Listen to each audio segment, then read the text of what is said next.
सखर में रिपोर्ट करे विया हफ़ीज़ लाशारी। सखर वेझो रहड़ी में इंटरचेंज भरिसां CTD सखर टीम की कार्रवाई। दहशतगर्दी जो मंसूबो नाकाम, 3 जवाबदार गिरफ्तार। वड़ी मिक़दार में हथियार, धमाकेदार सामान ऐं जाली करंसी हथ। उन सिलसिले में CTD सखर की टीम ॻुझी इतला ते रहड़ी में पटणी थाणे जी हद में इंटरचेंज वटि हिक कार के रोके तलाशी वरिती। तलाशी दौरान 300 ग्राम धमाकेदार मवाद, safety fuse wire, nut bolt,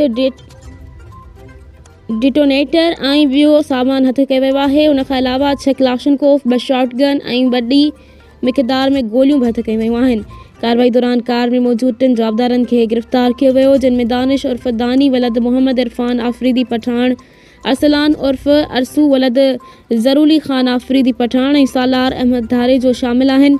अख़्तियारनि ॿुधायो त जवाबदार हिक मुनज़्ज़म गुरू सां लाॻापियल आहिनि, जेको दरा आदम खील खां सिंध ऐं मुल्क जे ॿियनि इलाक़नि ॾांहुं गैर क़ानूनी हथियार ऐं जाली करंसी जे विकिरे में मुलविस रहियो आहे। जवाबदारनि जा राब्ता मुख़्तलिफ़ सोशल मीडिया प्लेटफॉर्मनि ज़रिए पिणु हुआ। CTD जे जवाबदारनि ख़िलाफ़ केस दाख़िल करे वधीक जांच शुरू करे ॾिनी आहे।